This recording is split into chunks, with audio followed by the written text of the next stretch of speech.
नमस्कार। आकाशवाणी चंडीगढ़ से प्रादेशिक समाचारों के साथ मैं रत्तिका। पहले इस बुलेटिन के मुख्य समाचार। हरियाणा की बरौदा विधानसभा सीट कांग्रेस के इंदुराज नरवाल ने बीजेपी के योगेश्वर दत्त से 10,633 मतों के अंतर से जीत ली है। आज शांति और विकास के नारे के साथ विश्व विज्ञान दिवस मनाया गया।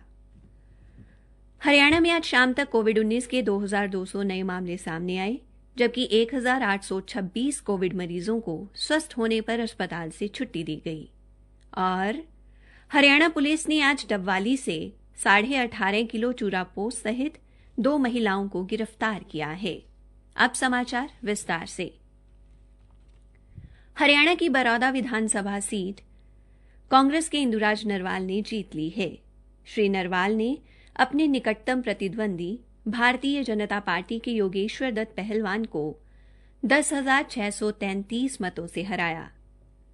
सोनीपत से हमारे संवाददाता ने बताया है कि इंदुराज नरवाल को 60,636 मत मिले, जबकि बीजेपी प्रत्याशी योगेश्वर दत्त को 50,070 मत प्राप्त हुए। लोकतंत्र सुरक्षा पार्टी के राजकुमार सैनी को 5,611 वोट मिले, जबकि इनेलो के प्रत्याशी जोगिंदर मलिक चतुर्थ स्थान पर चले गए, जिन्हें 5,003 मतों से संतोष करना पड़ा। इस उपचुनाव में कुल 1,80,529 में से 1,22,565 वोट डाले गए। हरियाणा प्रदेश कांग्रेस अध्यक्ष कुमारी शैलजा ने कहा है कि बरौदा में कांग्रेस की जीत प्रदेश की जनता की जीत है। कुमारी शैलजा आज बरौदा में कांग्रेस प्रत्याशी इंदुराज नरवाल की जीत के बाद दिल्ली स्थित अपने निवास पर पत्रकारों से बातचीत कर रही थी। दूसरी तरफ भारतीय जनता पार्टी के प्रदेशाध्यक्ष ओम प्रकाश धनखड़ ने बरौदा उपचुनाव में बीजेपी प्रत्याशी योगेश्वर दत्त की जीत न हासिल करने पर प्रतिक्रिया देते हुए कहा कि बीजेपी उत्तर प्रदेश, मध्य प्रदेश और बिहार में अच्छा प्रदर्शन कर रही है। वहीं बरौदा में भी वोटों की गिनती में इजाफा हुआ है। यह कांग्रेस की परंपरागत सीट है और वे पार्टी के प्रदर्शन से संतुष्ट हैं। श्री धनखड़ ने बिहार और मध्य प्रदेश में भारतीय जनता पार्टी के पक्ष में आ रहे नतीजों पर खुशी जताई और इसके लिए उन्होंने बीजेपी आलाकमान और जनता को बधाई दी है। दुनिया भर में शांति और विकास के लिए आज विश्व विज्ञान दिवस मनाया जा रहा है। उपराष्ट्रपति एम वेंकैया नायडू ने कहा है कि यह दिवस लोगों को याद दिलाता है कि विज्ञान का मुख्य उद्देश्य लोगों के जीवन को खुशहाल और बेहतर बनाना है। एक ट्वीट में श्री नायडू ने कहा कि चल रही कोविड महामारी ने विश्व के वैज्ञानिक समुदाय को एकजुट होकर मानवता की समस्याओं का समाधान ढूंढने की जरूरत को उजागर किया है। उन्होंने लोगों से विश्व में शांति और विकास के लिए विज्ञान का उपयोग करने की प्रतिज्ञा लेने का आग्रह किया, ताकि इसे जीवन जीने के लिए बेहतर स्थान बनाया जा सके। आकाशवाणी के समाचार सेवा प्रभाग द्वारा कोरोना उचित व्यवहार जन आंदोलन के तहत कोविड-19 के प्रति लोगों को जागरूक करने के लिए शुरू की गई नई श्रृंखला आओ कोविड को हराएं के तहत आज का संदेश है, याद रखें मास्क और 2 गज की दूरी, बार-बार हाथ धोना भी है जरूरी। त्योहारों के मौसम में खुद सचेत रहें और दूसरों को भी सचेत करें। कोरोना उचित व्यवहार का पालन करें, यह आपकी सामाजिक जिम्मेदारी भी है। रेवाड़ी जिले की करीब 323 ग्राम पंचायतों में मनरेगा योजना के तहत फिर से काम शुरू हो गया है। हमारे संवाददाता ने बताया है कि तालाबंदी के कारण ये कार्य बंद कर दिए गए थे। इस समय जिले में लगभग 3,000 श्रमिक मनरेगा के तहत काम कर रहे हैं।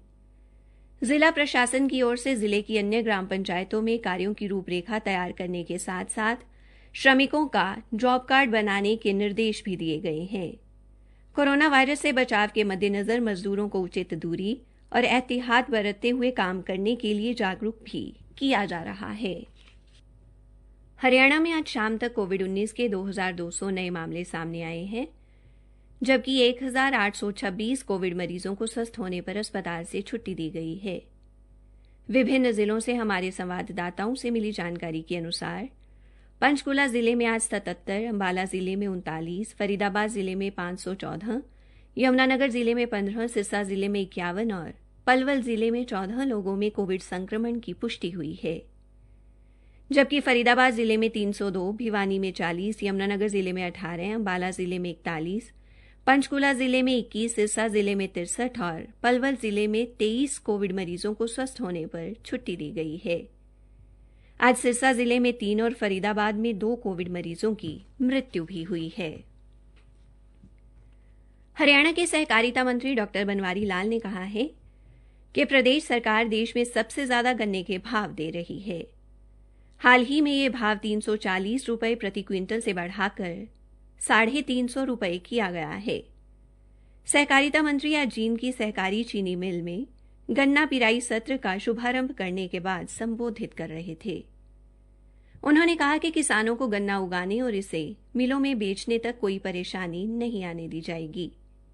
उन्होंने कहा कि किसानों को नवीनतम तकनीकें अपनाकर गन्ना उत्पादन करना चाहिए और सरकार द्वारा चलाई जा रही योजनाओं का लाभ भी उठाना चाहिए। डॉ बनवारी लाल ने कहा कि प्रदेश सरकार केंद्र सरकार की तर्ज पर लोगों को आत्मनिर्भर बनाने के लिए पशुपालन व्यवसाय शुरू करने वाले लोगों को 3 लाख रुपए तक का ऋण दे रही है। चौधरी चरण सिंह हरियाणा कृषि विश्वविद्यालय हिसार के बागवानी विशेषज्ञ डॉ राकेश चुग ने कहा कि किसान मशरूम उत्पादन के व्यवसाय को किसी भी स्तर तक बढ़ाकर कम समय में अधिक लाभ ले सकते हैं। वे आज विश्वविद्यालय के साइना नेहवाल कृषि प्रौद्योगिकी प्रशिक्षण एवं शिक्षण संस्थान में 3 दिवसीय मशरूम उत्पादन तकनीक विषय पर ऑनलाइन प्रशिक्षण शिविर के समापन अवसर पर संबोधित कर रहे थे। उन्होंने कहा कि ढींगरी मशरूम बटन की तुलना में ज्यादा समय तक ताज़ा रहती है। उन्होंने कृषि अवशेषों से मशरूम उत्पादन की तकनीकों के बारे में भी जानकारी दी। भिवानी के कृषि विभाग ने किसानों को फसल अवशेष प्रबंधन बारे सुपर सीडर मशीन की जानकारी देने के लिए 49 गांवों में नोडल अधिकारी नियुक्त किए हैं। हमारे संवाददाता ने बताया है कि ये अधिकारी प्रतिदिन मशीनों के कार्य की प्रगति रिपोर्ट कृषि विभाग के पोर्टल पर अपलोड करेंगे ताकि अधिक से अधिक किसानों को इन मशीनों का लाभ मिल सके। सिरसा की डबवाली पुलिस ने विभिन्न जगहों से 2 महिलाओं को 18.5 किलो चूरापोस्ट सहित गिरफ्तार किया है। पुलिस से मिली जानकारी के अनुसार पंजाब के जिला मुक्तसर की मुख्तियार कौर से 12.5 किलो और इसी जिले के गांव थीराज निवासी राजो से 6 किलोग्राम चूरापोस्ट बरामद हुआ है। इन दोनों के अदालत में पेश करने के बाद न्यायिक हिरासत में भेज दिया गया है। इसी के साथ प्रादेशिक समाचार समाप्त हुए।